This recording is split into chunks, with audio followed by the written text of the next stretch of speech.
চট্টগ্রামের রিয়াজউদ্দিন বাজারে মধ্যরাতে ভয়াবহ আগুন, ৩ জনের মৃত্যু, গুরুতর আহত আরও ২ জন, পুড়ে ছাই ব্যবসা প্রতিষ্ঠান। বান্দরবানের থানচি উপজেলায় আবারও পর্যটক ভ্রমণে নিষেধাজ্ঞা ঘোষণা করেছে উপজেলা প্রশাসন। সন্ত্রাসী নির্মূলে আসছে যৌথ অভিযান। নিষেধাজ্ঞা উপেক্ষা করে মেঘনা ডেঞ্জার জোনে চলছে ঝুঁকিপূর্ণ নৌযান। দুর্ঘটনার আশঙ্কা থাকলেও বন্ধ করতে পারছে না প্রশাসন।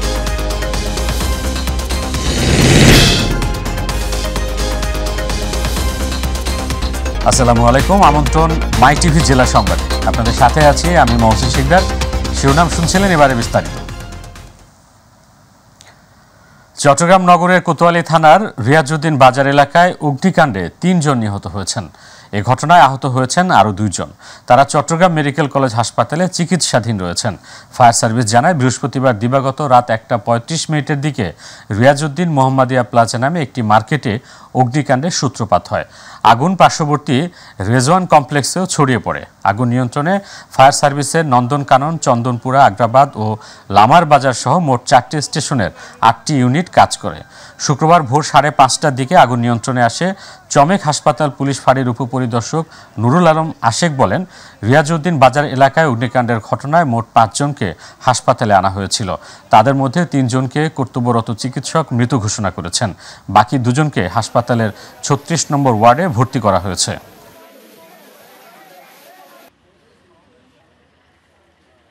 আর মাংস করে ফেললে কিছু মানুষ হামলা দিয়ে এরা আর মোবাইল মারে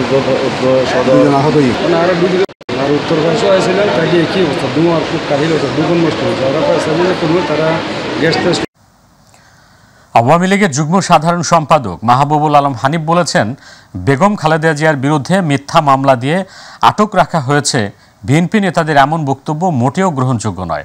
এটা বিএনপির চরম মিথ্যাচারের একটি অংশ। খালেদা জিয়ার নামে মামলা আওয়ামী লীগ সরকার করেনি, করেছিলেন তত্ত্বাবধায়ক সরকার। বিএনপির আইনজীবীরা খালেদা জিয়াকে নির্দোষ প্রমাণে ব্যর্থ হয়েছে বলেই আদালত তাকে দণ্ড দিয়েছে। সকালে কুষ্টিয়ার পিটিআই রোডের নিজ বাসভবনে সাংবাদিকদের প্রশ্নের জবাবে এসব কথা বলেন হানিফ। পৃথিবীতে বহু দেশের মধ্যে এই সংযোগ, রেল সংযোগ আছে, সড়ক সংযোগ আছে, এগুলো তো নতুন কিছু নয়। তো এখান থেকে আমাদের রেল লাইন যদি করিডোর, কোনো দেশে যদি ট্রেন এখান থেকে যায় বা আমাদের এই করিডোর ব্যবহার করে, এটা তো সে কিছু নেই। আপনার ইতিহাস ঘাটে দেখা যাবে পৃথিবীর বহু দেশের সঙ্গে প্রতিবেশী রাষ্ট্রের বহু দীর্ঘদিন যুদ্ধ চলেছে, গোলযোগ হয়েছে। একটা পর্যায়ে যখন এই যুদ্ধ থেমে গেছে, পারস্পরিক সহায়তা নিয়ে তারা দুই দেশের মধ্যে ট্রেন যোগাযোগ, সড়ক যোগাযোগ, সব যোগাযোগে আসে। রাজশাহী ৬ আসনের সংসদ সদস্য শাহরিয়ার আলমের উদ্দেশ্য প্রণোদিত ও মিথ্যা বক্তব্যের প্রতিক্রিয়া জানিয়েছেন বাংলাদেশ আওয়ামী লীগের সভাপতিমণ্ডলীর সদস্য ও রাজশাহী সিটি কর্পোরেশনের মেয়র AHM খায়রুজ্জামান লিটন। বৃহস্পতিবার বিকেলে নগর ভবনে মেয়র দপ্তর কক্ষে প্রতিক্রিয়া মেয়র AHM খায়রুজ্জামান লিটন বলেন, বাঘা উপজেলা আওয়ামী লীগের সাধারণ সম্পাদক আশরাফুল ইসলাম বাবুলকে হত্যার উদ্দেশ্যে আঘাত করার মতো নিন্দনীয় নৃশংস ঘটনার সঙ্গে তার কোনোভাবেই জড়িত থাকার কোনো কারণ নেই, কোনো সুযোগ নেই, যুক্তিও নেই। এই ঘটনাকে উদ্দেশ্য প্রণোদিত ও ষড়যন্ত্রমূলক বলে মন্তব্য করেন তিনি। আমাদের জানাজার মতো একটা পবিত্র জায়গা, ঘটনা যেখানে মানুষকে দাফন করার আগে তার আল্লাহর রহমতের জন্য সেই মৃত ব্যক্তির জন্য দোয়া করা হয়, সেইখানে এইভাবে মামলা করা হোক, মোবাইল কল লিস্ট চেক করা হোক, তাদেরকে মামলার আসামি করা হোক বা হবে, এই সমস্ত ঘটনা অভূতপূর্ব। আমি এই ঘটনা খুব কমই শুনেছি ঘটতে। তো আমি অত্যন্ত দুঃখিত। আমি আশাই করিনি তার কাছ থেকে, এবং তিনি যে কোন উদ্দেশ্যে এটা করেছেন, কেন করেছেন তা তিনি বলতে পারবেন। তবে আমার মনে হয় যে যারা রাজনীতি সচেতন মানুষ বা যারা একটু জ্ঞানী মানুষ, যোগ্য মানুষ, পড়াশোনা করছেন বা যারা বিবেক সম্পন্ন মানুষ, তারা নিশ্চয়ই এইরকম কর্মকাণ্ডকে সমর্থন করবেন না, করার কোনো কারণ নেই। বান্দরবানের থানচি উপজেলায় আবারও পর্যটক ভ্রমণে নিষেধাজ্ঞা ঘোষণা দিয়েছে উপজেলা প্রশাসন। বৃহস্পতিবার এক মতবিনিময় সভায় এই সিদ্ধান্ত জানান উপজেলা নির্বাহী কর্মকর্তা মোহাম্মদ মামুন। বৈঠকে আইনশৃঙ্খলা বাহিনী ও বিভিন্ন গোয়েন্দা সংস্থার কর্মকর্তারা উপস্থিত ছিলেন। এর আগে ঈদুল আজহা উপলক্ষে থানচি উপজেলার দর্শনীয় কয়েকটি পর্যটন স্পট খুলে দিলেও যৌথ অভিযানের কথা বিবেচনা করে আইনশৃঙ্খলা পরিস্থিতি পর্যবেক্ষণ করে পর্যটকদের নিরাপত্তার স্বার্থে থানচি উপজেলায় পর্যটক ভ্রমণে নিষেধাজ্ঞা দেওয়া হয়। বিষয়টি স্থানীয় পরিবহন চালক ও হোটেল মালিকদের জানিয়ে দেওয়া হয়।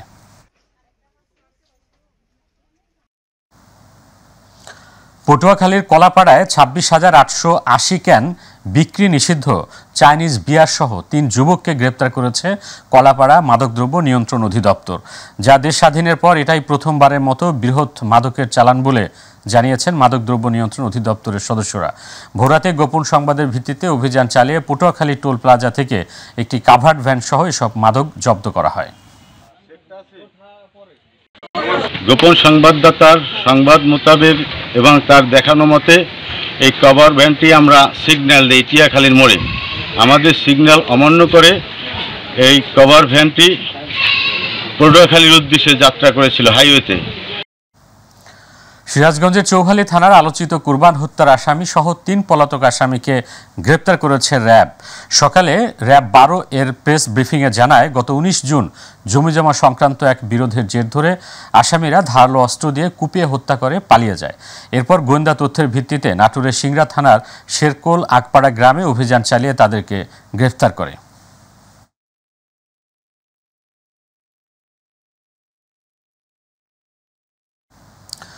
ঝালকাঠির রাজাপুরে জমি নিয়ে বিরোধ ও পূর্ব শত্রুতার জেরে আসিফ রহমান লিওন নামে এক কলেজ ছাত্রকে কুপিয়ে হত্যা করেছে প্রতিপক্ষরা।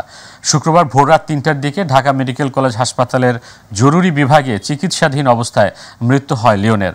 নিহতের ভাই অনিক রহমান জানান, জমি ও পূর্ব বিরোধের জেরে দেশীয় অস্ত্র দিয়ে কলেজ ছাত্র লিওনের উপর গতকাল বৃহস্পতিবার বিকেলে প্রতিপক্ষরা হামলা চালায়। এতে গুরুতর আহত লিওনকে উদ্ধার করে রাজাপুর ও বরিশালে জরুরি চিকিৎসা দিয়ে ঢাকায় পাঠানো হয়। ঢাকা মেডিকেল কলেজ হাসপাতালে আনা হলে জরুরি বিভাগের চিকিৎসকরা তাকে মৃত ঘোষণা করে। রাজাপুর থানার ভারপ্রাপ্ত কর্মকর্তা মোহাম্মদ আতাউর রহমান জানিয়েছেন, এ ঘটনায় মামলার প্রস্তুতি চলছে। তার মৃত্যু সংবাদ পাই, সংবাদ পাওয়ার পরপরই আমরা ঘটনা। ভোলা থেকে বিভিন্ন রুটে নিষেধাজ্ঞা উপেক্ষা করে মেঘনা নদীর ডেঞ্জার জোনে চলছে ঝুঁকিপূর্ণ নৌযান। প্রতিদিন এসব নৌরুট দিয়ে জীবনের ঝুঁকি নিয়ে উত্তাল মেঘনা পার হচ্ছেন হাজারো মানুষ। ঝুঁকিপূর্ণ পারাপারে নৌ দুর্ঘটনার আশঙ্কা থাকলেও অবৈধ নৌযান বন্ধ করতে পারছেন না স্থানীয় প্রশাসন। প্রতিনিধি আরিফ হোসেন লিটনের রিপোর্ট, জানাচ্ছেন SM হামিম। সরকারি নিয়ম অনুযায়ী 15 মার্চ থেকে 30 অক্টোবর পর্যন্ত মেঘনার 190 কিলোমিটার এলাকাকে ডেঞ্জার জোন হিসেবে চিহ্নিত করা হয়েছে। এ সময় সব ধরনের অনিরাপদ নৌযান চলাচলে নিষেধাজ্ঞা দেওয়া হয়েছে। কিন্তু নিষেধাজ্ঞা উপেক্ষা করে ভোলার উপকূলে বিভিন্ন এলাকা দিয়ে নিয়মিত চলছে ফিটনেস অনুমোদনবিহীন ছোট লঞ্চ ও ইঞ্জিন চালিত ট্রলার। অনেক যাত্রী নেয় বিদয় আমরা আসতে খুবই কষ্ট হয়, লাগে যায় লঞ্চ এই মাত্রই ডুবে যায়। নদীতে পানি বেশি, এখন ঝুঁকিপূর্ণ ভাবে আসতেছে। এখন আপনার এইভাবে রিস্ক নিয়ে তো আসা সম্ভব না। 2-1টি রুটে সমুদ্র পরিবহন অধিদপ্তরের ছাড়পত্রপ্রাপ্ত লঞ্চ থাকলেও বেশিরভাগ রুটে নেই কোনো সরকার অনুমোদিত যানবাহন। ফলে ঝুঁকি নিয়েই ইঞ্জিন চালিত নৌকায় করে চলাচল করতে হচ্ছে যাত্রীদের। এডিসি যদি অতি তাড়াতাড়ি যে বন্ধ হয়, ঠিক আছে, এটার আমরা দাবি জানাই। এখানে একটা সিন্ডিকেট কাজ করে, সিন্ডিকেটের কারণে আমাদের বড় লঞ্চ গুলো চলে না, ছোট ছোট ট্রলার গুলি চলে, এ কারণে আমাদের যাত্রীদের ভোগান্তি হয়। এসব অনিরাপদ জলযান চলাচল বন্ধে কার্যকর ব্যবস্থা নেওয়া হয়েছে দাবি করছেন ভোলা নদী বন্দর কর্তৃপক্ষ। ট্রলার যাতে না চলতে পারে এই বিষয়ে আমাদের কার্যক্রম সারা বছরই আমাদের অব্যাহত থাকে। অবৈধ নৌযান চলাচল যাতে না করতে পারে। ঝুঁকিপূর্ণ ট্রলার, ইঞ্জিন নৌকা, ফিটনেসবিহীন ছোট ছোট লঞ্চ বন্ধে কার্যকরী পদক্ষেপ নেবে কর্তৃপক্ষ, এমনটাই প্রত্যাশা সবার। SM Hamim, my TV. এবার শারমিন কার সেন্টার চট্টগ্রাম বুলেটিন।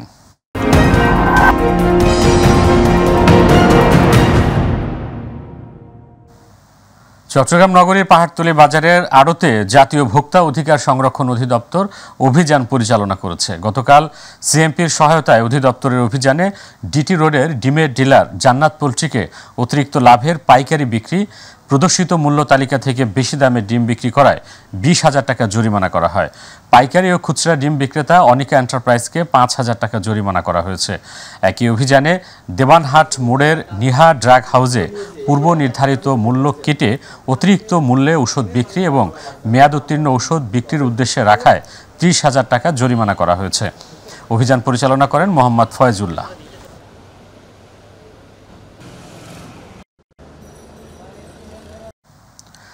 2024-25 অর্থ বছরের জন্য 1981 কোটি 52 লক্ষ টাকার বাজেট ঘোষণা করেছে চট্টগ্রাম সিটি কর্পোরেশন। বৃহস্পতিবার চট্টগ্রাম মহানগরীর থিয়েটার ইনস্টিটিউটে আয়োজিত বাজেট অধিবেশনে এই ঘোষণা দেন চট্টগ্রাম সিটি মেয়র রিজাউল করিম চৌধুরী। নতুন অর্থ বছরের বাজেটের পাশাপাশি 2023-24 অর্থ বছরের সূচিকের 1661 কোটি 9,40,000 টাকার সংশোধিত বাজেটও উপস্থাপন করেন মেয়র। এ সময় সিটি কর্পোরেশনের ভারপ্রাপ্ত প্রধান নির্বাহী কর্মকর্তা মোহাম্মদ আশরাফুল আমিন, অর্থ ও সংস্থাপন বিষয়ক স্থায়ী কমিটির সভাপতি councillor Mohammad Ismail, panel mayor Afroza Kalam সহ ওয়ার্ড কাউন্সিলর বৃন্দ উপস্থিত ছিলেন।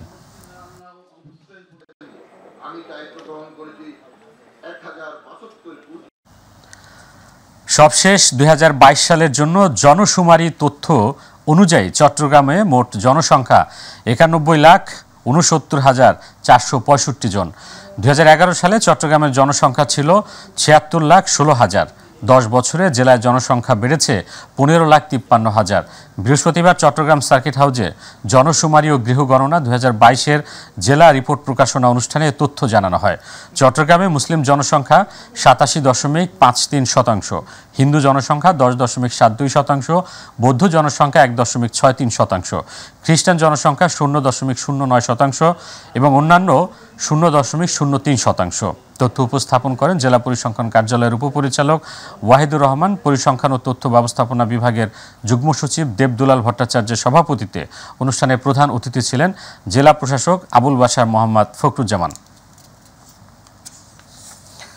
চট্টগ্রাম ওয়াটার পিউরিফাইং মেশিন ঘোষণার একটি চালানে 5 কোটি টাকার সিগারেট পাওয়া গেছে। চট্টগ্রাম গোয়েন্দা ও তদন্ত অধিদপ্তর এবং কাস্টমস হাউস মিথ্যা ঘোষণায় আনা 20 ফুট লম্বা কন্টেইনারটি আটক করে। অধিদপ্তরের উপপরিচালক মোসাম্মদ আয়েশা সিদ্দিকা জানান, বৃহস্পতিবার রাতে গোপন সংবাদের ভিত্তিতে কাস্টমস গোয়েন্দা ও কাস্টমস হাউস চট্টগ্রাম যৌথভাবে চট্টগ্রাম বন্দরে অভিযান চালায়। অভিযানে চোরাচালানের মাধ্যমে আনা মন্ডো সুগার স্লিমস গ্রিন আপেল এবং মন্ডো সুপার স্লিমস স্ট্রবেরি ব্র্যান্ডের 25,000 মিনি কার্টুন সিগারেট পাওয়া যায়। তিনি জানান, থাইল্যান্ড থেকে 2টি শিপিং এজেন্টের মাধ্যমে পণ্য চালানটি আমদানিকারক ঢাকার হামকো কর্পোরেশন। চোরাচালানের মাধ্যমে সিগারেট আমদানি করে সরকার রাজস্ব ফাঁকির অপচেষ্টা করায় সংশ্লিষ্টদের বিরুদ্ধে কাস্টমস হাউস 2023 এবং প্রযোজ্য সংশ্লিষ্ট অন্যান্য আইন অনুযায়ী ব্যবস্থা নেওয়া হচ্ছে।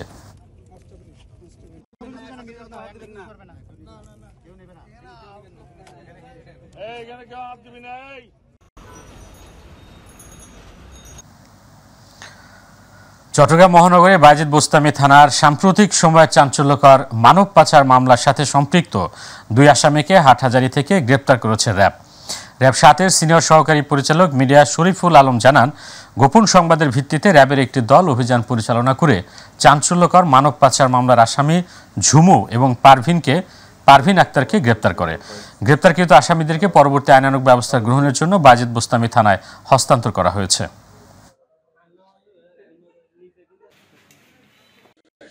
ভিন্ন ভিন্ন নামে, নতুন সংগঠনের নামে তারা তাদের রিক্রুটিং বা দাওয়াতি কার্যক্রম পরিচালনা করছে বলে আমাদের কাছে সংবাদ আসে।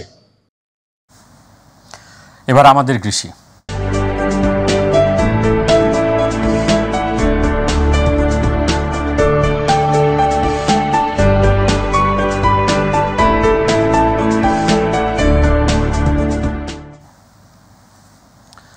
নড়াইলের লোহাগড়া উপজেলায় 2023-24 অর্থ বছরের পুনর্গণনা কর্মসূচির আওতায় খরিফ 2 মৌসুমে রূপা আমন ধানের আবাদ বৃদ্ধির জন্য ক্ষুদ্র ও প্রান্তিক কৃষকদের মাঝে বিনামূল্যে বীজ ও সার বিতরণের উদ্বোধন করা হয়েছে।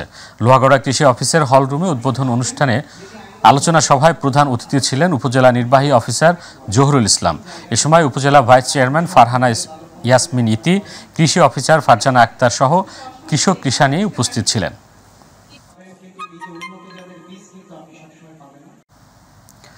কুষ্টিয়ার কুমারখালীতে ৩ দিনব্যাপী কৃষি মেলার উদ্বোধন করা হয়েছে। কৃষি সম্প্রসারণ অধিদপ্তরের আয়োজনে সকালে উপজেলা পরিষদ মাঠে মেলা উদ্বোধন করা হয়। উপজেলা কৃষি কর্মকর্তা দেবাশিস দাসের সার্বিক তত্ত্বাবধানে ও উপজেলা নির্বাহী কর্মকর্তা এস.এম. মিকাইল ইসলামের সভাপতিত্বে উদ্বোধন অনুষ্ঠানে প্রধান অতিথি ছিলেন কুষ্টিয়া ৪ আসনের সংসদ সদস্য আব্দুর রৌফ। এ সময় উপজেলা পরিষদ চেয়ারম্যান আব্দুল মান্নান খান, ভাইস চেয়ারম্যান রাসেল হোসেন ও আলতাফ মাহমুদ সহ অনেকে উপস্থিত ছিলেন।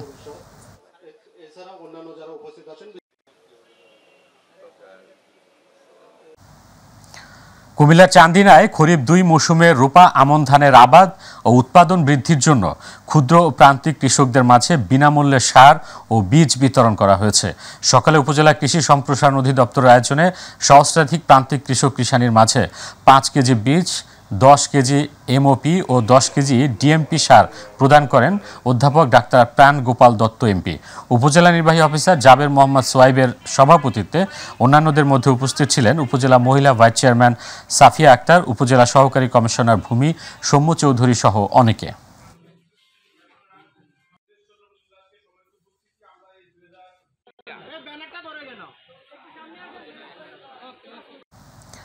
লক্ষ্মীপুর জেলার রায়পুর উপজেলায় ২,০০০ ব্যক্তির মাঝে ১০,০০০ নারকেল গাছের চারা বিতরণ করা হয়েছে।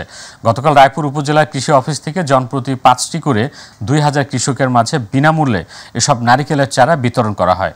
এ সময় উপস্থিত ছিলেন লক্ষ্মীপুর ২ আসনের সংসদ সদস্য নূর উদ্দিন চৌধুরী নয়ন, রায়পুর উপজেলা পরিষদের চেয়ারম্যান মামুনুর রশিদ, উপজেলা নির্বাহী অফিসার মোহাম্মদ ইমরান খান সহ উপজেলা কৃষি অফিসের কর্মকর্তা কর্মচারীবৃন্দ।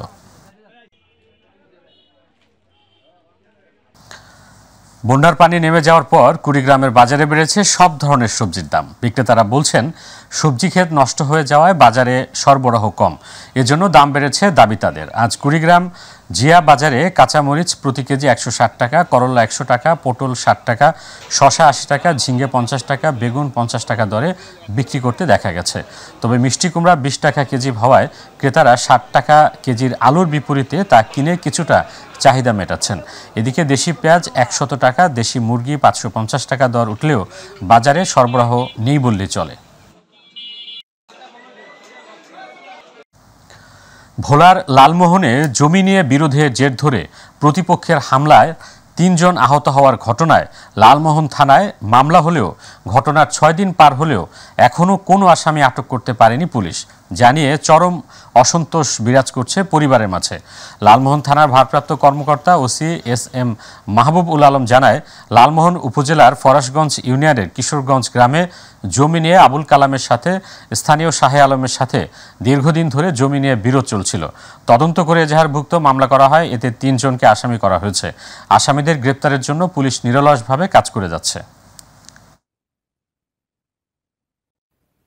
হামলা করছি কি আমার বাবার সাথে পূর্বে জায়গা জমি নিয়ে শত্রুতা ছিল, তো শত্রুতা জের ধরে আমাদের উপরে, আমার ফ্যামিলির উপরে, পরিবারের উপরে হামলা করছে হঠাৎ করে। পাবনা চাঞ্চল্যকর আওয়ামী লীগ নেতা বাবুর শেখ হত্যা মামলার ২ জন পলাতক আসামিকে পৃথক অভিযান চালিয়ে গ্রেপ্তার করেছে র্যাব ১২। সিপিসি ২ পাবনা কামরুল সর্দারকে পাবনা সদর থানার পূর্ব রাঘবপুর থেকে গ্রেপ্তার করলে তার দেয়া তথ্য অনুযায়ী আসামি উজ্জ্বল খাঁকে পাবনা সদর থানার হলুদবাড়ি এলাকা থেকে গ্রেপ্তার করে র্যাব। গ্রেপ্তারকৃত আসামিদের পাবনা সদর থানায় হস্তান্তর করা হয়েছে। সাতক্ষীরার দেবহাটা উপজেলায় অস্ত্রের মুখে জিম্মি করে সাবেক উপজেলা মুক্তিযোদ্ধা কমান্ডার বাড়িতে দুর্ধর্ষ ডাকাতির ঘটনা ঘটেছে। ডাকাতিকালে বাড়ির লোকজনকে অস্ত্রের মুখে জিম্মি করে লাইসেন্সকৃত একটি দুনালা বন্দুক, ১০ ভরি স্বর্ণালংকার, নগদ ৫ লক্ষ টাকা, একটি মোটরসাইকেল, কয়েকটি মোবাইল ফোন লুট করে নিয়ে যায় সংঘবদ্ধ ডাকাত দল। বৃহস্পতিবার গভীর রাতে উপজেলার দেবী শহরে বীর মুক্তিযোদ্ধা সুভাষচন্দ্র ঘোষের বাড়িতে এই দুর্ধর্ষ ডাকাতি সংঘটিত হয়। দেবহাটা থানার ভারপ্রাপ্ত কর্মকর্তা শেখ মাহমুদ হোসেন বলেন, সংঘবদ্ধ ডাকাতির ঘটনায় ১০ ভরি স্বর্ণ ও নগদ ৫ লক্ষ টাকা নিয়ে গেছে ডাকাতরা। সংঘবদ্ধ ডাকাত চক্রকে গ্রেপ্তারে পুলিশের অভিযান অব্যাহত রয়েছে বলেও জানান ওসি। যানজট নিরসন কমিটির নামে ময়মনসিংহ নগরীর বিভিন্ন সড়কে ট্রাক, পিকআপ, সিএনজি চালিত অটোরিকশা থেকে প্রকাশ্যে চাঁদাবাজির সময় ১০ জনকে হাতে নাতে গ্রেপ্তার করেছে র্যাব ১৪। গ্রেপ্তারকৃতদের নিকট থেকে চাঁদা আদায়ের নগদ ১৪,৬৪০ টাকা, ৩টি কোটিসহ চাঁদা আদায়ের রসিদ জব্দ করা হয়। র্যাব 14 এর কোম্পানির কমান্ডার অতিরিক্ত পুলিশ সুপার মোহাম্মদ জাহিদুল ইসলাম জানান, নগরীর আকুয়া, বাইপাস, চরপাড়া ও শুম্ভগঞ্জ ব্রিজ এলাকায় অভিযান চালিয়ে 10 জন চাঁদাবাজকে গ্রেপ্তার করা হয়। গ্রেপ্তারকৃত আসামিদের বিরুদ্ধে এজাহার দায়েরপূর্বক কোতোয়ালি মডেল থানায় হস্তান্তর করা হয়েছে বলেও জানান তিনি। মুন্সিগঞ্জে ধলেশ্বরী নদী তীরের অবৈধ স্থাপনা উচ্ছেদে দ্বিতীয় দিনের মতো অভিযান চালিয়েছে বাংলাদেশ অভ্যন্তরীণ নৌ পরিবহন কর্তৃপক্ষ। বৃহস্পতিবার সদর উপজেলা লঞ্চঘাট থেকে মিরেশ্বরাই এলাকা পর্যন্ত নদী তীরে এলাকা জুড়ে অভিযান চালানো হয়। এ সময় কাভেটর নিয়ে ভেঙে গুড়িয়ে দেওয়া হয় অর্ধশতাধিক অবৈধ স্থাপনা। এ নিয়ে 2 দিনে মোট 103টে স্থাপনা উচ্ছেদ করা হয়। অভিযানের নেতৃত্ব দেন বিআইডব্লিউটি এর নির্বাহী ম্যাজিস্ট্রেট রফিকুল ইসলাম। অভিযানে অন্যান্যের মধ্যে বিআইডব্লিউটি এর যুগ্ম পরিচালক মুস্তাফিজুর রহমান, উপপরিচালক মোবারক হোসেন মজুমদার, সহকারী পরিচালক এস.এম. সাজিদুর উপস্থিত ছিলেন।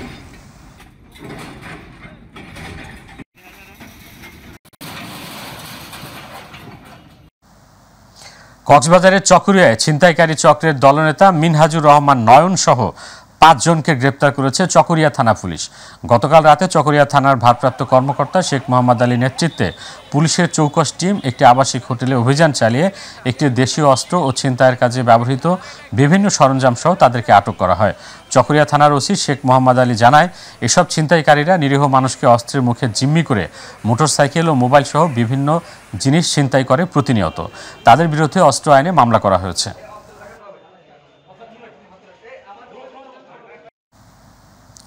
বরাদ্দের দোহাই, অনিয়ম ও ঠিকাদারের অবহেলায় দীর্ঘ 8 বছরেও শেষ হয়নি বরিশালের একমাত্র শিশু হাসপাতালটির নির্মাণ কাজ। ঠিকাদার প্রতিষ্ঠান আর সংশ্লিষ্টদের অবহেলায় হতাশ সচেতন মহল। শিশু হাসপাতাল অসম্পূর্ণ থাকায় অতিরিক্ত চাপ পড়ছে শেরেবাংলা মেডিকেল কলেজ হাসপাতালে। স্থান সংকটে চিকিৎসা দিতে হিমশিম খাটতে হচ্ছে চিকিৎসকদের। হাসপাতাল দুটি ঘুরে আসাদ চৌধুরী ক্যামেরায় পারভেজ রাসেলের রিপোর্টে বিস্তারিত। 2017 সালে নগরীর আমানতগঞ্জে নির্মাণ করা হয় 200 শয্যা বিশিষ্ট শহীদ সুকান্ত বাবু শিশু হাসপাতালের অপারেশন থিয়েটার, শিশু বেড, আইসিইউ, লিফট ও খেলার মাঠ নির্মাণে প্রথমে বরাদ্দ দেয়া হয় 17 কোটি টাকা। তৎকালীন ঠিকাদার সাইদুর রহমান রিন্টু কাজ শেষ করতে না পারলে অন্য ঠিকাদার যোগ দেয়, বাড়ে বরাদ্দ। প্রকল্পের বরাদ্দ বেড়ে 24 কোটি ও মেয়াদ বাড়লেও হয়নি সাবস্টেশন, অ্যাপ্রোচ সড়ক, লিফট বা থাই গ্লাসের কাজ। ধীরগতির পাশাপাশি কাজের মান নিয়েও প্রশ্ন তুলেছে এলাকাবাসী। টিবি হসপিটালটা ইমিডিয়েটলি চালু হওয়া দরকার। শিশুদের যদি আলাদা হসপিটাল হয় তাহলে আমাদের অনেক সুবিধা ও সুযোগ সুবিধা ভালো হয়। গণপূর্ত বিভাগের দাবি, ঠিকাদার ও সরবরাহ পর্যাপ্ত না হওয়ায় কাজ সম্পন্ন হয়নি। মাঝখানে ঠিকাদার বেশ কিছুদিন আপনার কাজ বন্ধ করে রেখেছিল। সাবস্টেশন জেনারেটরের জন্য আমাদের যে প্রয়োজনীয় বরাদ্দ, এই বরাদ্দের টাকার সংস্থান হলে সকল কাজ সম্পন্ন করে আগামী 1 মাসের মধ্যে আমরা এই হাসপাতালটি প্রত্যাশী সংস্থার নিকট হস্তান্তর করতে পারবো বলে আশাবাদ ব্যক্ত করছি। ঠিকাদার না হয়েও অসম্পূর্ণ অংশ নির্মাণে কাজ করছে অন্য ঠিকাদার। কাজটা ফালাই রাখছে, পরে হলো যে এক্সচেঞ্জ সাহেব আমাকে বারবার রিকোয়েস্ট করার পরে আমার বলছে যে কাজটা একটু তুলে দিতে, নাহলে সাবস্টেশন বিল্ডিং কমপ্লিট না হলে বিদ্যুৎ সংযোগ বা পানি ব্যবস্থা করতে পারবে না। হাসপাতালটি সম্পূর্ণ না হওয়ায় চরম দুর্ভোগে পড়েছে এই অঞ্চলের অসুস্থ শিশু ও তাদের পরিবার। জনবল সংকটে গাদাগাদি করেই সেবা নিতে হয় শেরেবাংলা মেডিকেলে।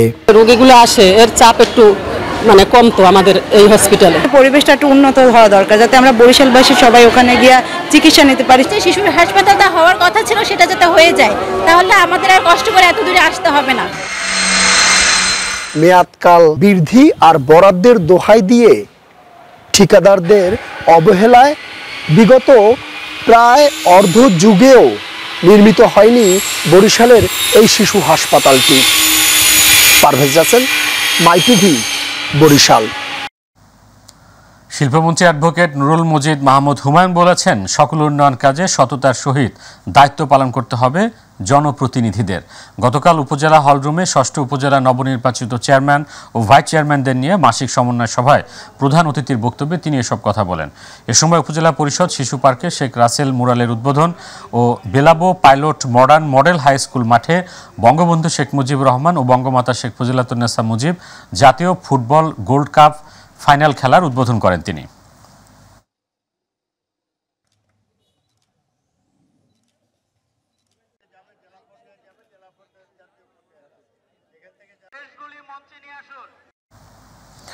ঢাকার বংশালে 400 বছরের পুরাতন মিরিন জিল্লা হরিজন পল্লীতে উচ্ছেদের প্রতিবাদে সিরাজগঞ্জে বিক্ষোভ মিছিল ও মানববন্ধন করেছেন হরিজন ঐক্য পরিষদ সিরাজগঞ্জ জেলা শাখা। সকালে শহরের মুজিব সড়ক প্রেস ক্লাবের সামনে বাংলাদেশ হরিজন ঐক্য পরিষদ সিরাজগঞ্জ জেলা শাখার সভাপতি মানিক ভক্তের সভাপতিত্বে মানববন্ধন অনুষ্ঠিত হয়। মানববন্ধনে বক্তারা ঢাকায় হরিজন পল্লী উচ্ছেদের প্রতিবাদ করে দ্রুত উচ্ছেদকারীদের পুনর্বাসন ও ক্ষতিপূরণ দাবি জানান। এর আগে শহরের ফজলুল হক রোড হরিজন পল্লী থেকে একটি বিক্ষোভ মিছিল বের হয়ে শহরের প্রধান সড়ক প্রদক্ষিণ করে মুজিব সড়ক প্রেস ক্লাবের সামনে এসে শেষ হয়।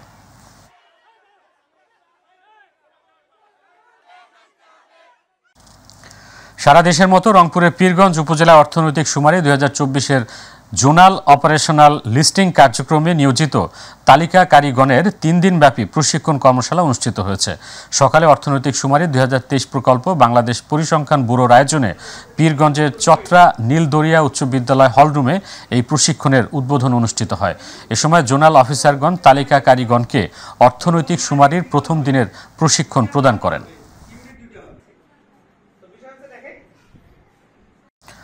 প্রধানমন্ত্রী শেখ হাসিনা কর্তৃক অনুমোদিত 4312টি স্বতন্ত্র ইবতেদায়ী মাদ্রাসা এমপিও ভুক্তির আদেশ বাস্তবায়ন সহ পর্যায়ক্রমে জাতীয়করণ এবং শিক্ষায় বৈষম্য নিরসনের দাবিতে ময়মনসিংহে আলোচনা সভা অনুষ্ঠিত হয়েছে। গতকাল ময়মনসিংহ প্রেস ক্লাবে সেমিনার কক্ষে হাফেজ মাওলানা আহমদ আলী সভাপতিত্বে এবং রেজাউল হকের সঞ্চালনায় অনুষ্ঠিত সভায় বক্তব্য রাখেন ইসলামী শিক্ষা উন্নয়ন বাংলাদেশের সভাপতি ডক্টর AKM মাহবুবুর রহমান, অধ্যক্ষ শাহ মাহমুদুল হাসান ফেরদাউস আল মাদানী, ইউনিভার্সিটি অব কুমিল্লার ডিন প্রফেসর ডক্টর হানিফ খান সহ নেতৃবৃন্দরা। ফরিদপুরের নগরকান্দায় 6ষ্ঠ উপজেলা পরিষদ নির্বাচনে নবনির্বাচিত উপজেলার চেয়ারম্যান কাজী শাহজামাল বাবুল দায়িত্বভার গ্রহণ করেছেন। গতকাল উপজেলা প্রশাসনের পক্ষে উপজেলা নির্বাহী কর্মকর্তা কাফি বিন কবির নবনির্বাচিত চেয়ারম্যান কাজী শাহজামান বাবুল ও নবনির্বাচিত ভাইস চেয়ারম্যানদের ফুলেল শুভেচ্ছায় বরণ করেন ও তাদের দায়িত্বভার বুঝিয়ে দেন। পরে উপজেলা পরিষদ হলরুমে সাধারণ সভা ও পরিচয় পর্ব অনুষ্ঠিত হয়। এ সময় উপজেলা সহকারী কমিশনার ভূমি মাসুম বিল্লাহ, থানার ওসি আমিনুর রহমান সহ অন্যান্যরা উপস্থিত ছিলেন।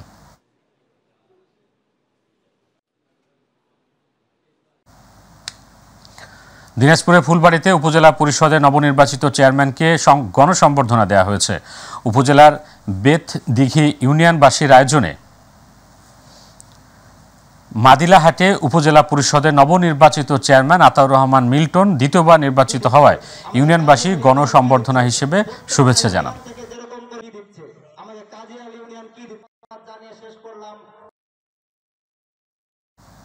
জামালপুরের ইসলামপুরে উপজেলায় পূর্ব শত্রুতার জের ধরে ঈদের দিন কৃষক লীগ নেতা আসাদ চৌধুরী ওরফে নিদু কাজীকে প্রকাশ্যে কুপিয়ে হত্যার ঘটনায় আসামিদের গ্রেপ্তার করে বিচার দাবিতে মানববন্ধন অনুষ্ঠিত হয়েছে। সকালে উপজেলার নোয়াপাড়া ইউনিয়নের কাজীবাড়ি বাজারে স্থানীয় এলাকাবাসীর উদ্যোগে ওই মানববন্ধন হয়। মানববন্ধনে হত্যাকাণ্ডে জড়িতদের গ্রেপ্তার করে দ্রুত বিচার দাবি করেন তারা।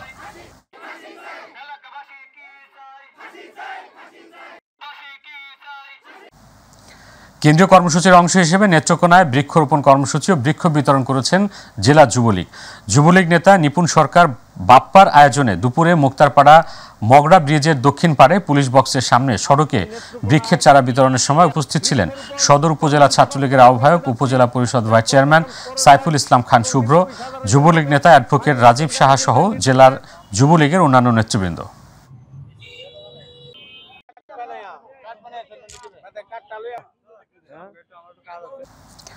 পটুয়াখালীতে জাতীয় যুবনীতি 2017-এর আলোকে প্রান্তিক যুবগোষ্ঠীর নারী পুরুষের নেতৃত্বের বিকাশের মাধ্যমে পটুয়াখালীতে পরামর্শ সভা হয়েছে। জেলা প্রশাসকের সম্মেলন কক্ষে রূপান্তর আস্থা প্রকল্পের আয়োজনে সরকারি কর্মকর্তা এবং অন্যান্য স্টেক হোল্ডারদের সাথে যুব ফোরাম ও নাগরিক প্ল্যাটফর্মের পরামর্শ সভা হয়। যুব ফোরাম ও নাগরিক প্ল্যাটফর্মের সভাপতি আব্দুর রব মিয়া এর সভাপতিত্বে এবং সদস্য সচিব জাকারিয়া হৃদয়ের সঞ্চালনায় সভায় প্রধান অতিথির বক্তব্য রাখেন জেলা প্রশাসক মোহাম্মদ নূর কুতুবুল আলম। বিশেষ অতিথির বক্তব্য রাখেন অতিরিক্ত জেলা প্রশাসক যাদব সরকার। প্রকল্পের কার্যক্রম নিয়ে পাওয়ার পয়েন্টে উপস্থাপন করেন রূপান্তর আস্থা প্রকল্পের ফিল্ড অফিসার গোলাম মুস্তফা। সংবাদের শেষ প্রান্তে আমরা যাবার আগে আরও একবার জানিয়ে দিচ্ছি সংবাদ শিরোনাম।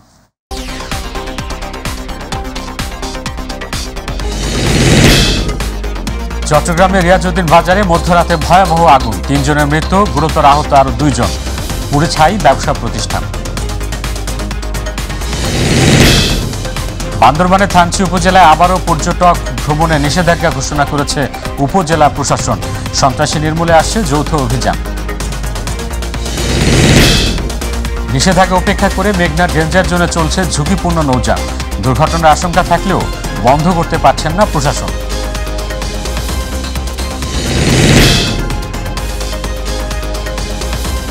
দর্শক, এতক্ষণ সঙ্গে থাকার জন্য ধন্যবাদ। এছাড়া ইউটিউবে মাই টিভি সংবাদ পেতে ভিজিট করুন youtube/mytvbd-news এবং আমাদের অনুষ্ঠান দেখতে ভিজিট করুন youtube/mytv বাংলা ও facebook/mytv বাংলা। আমাদের পরবর্তী সংবাদ দেখার আমন্ত্রণ জানিয়ে এখনকার মতো বিদায় নিচ্ছি আমি মহসিন শিকদার। আল্লাহ হাফেজ।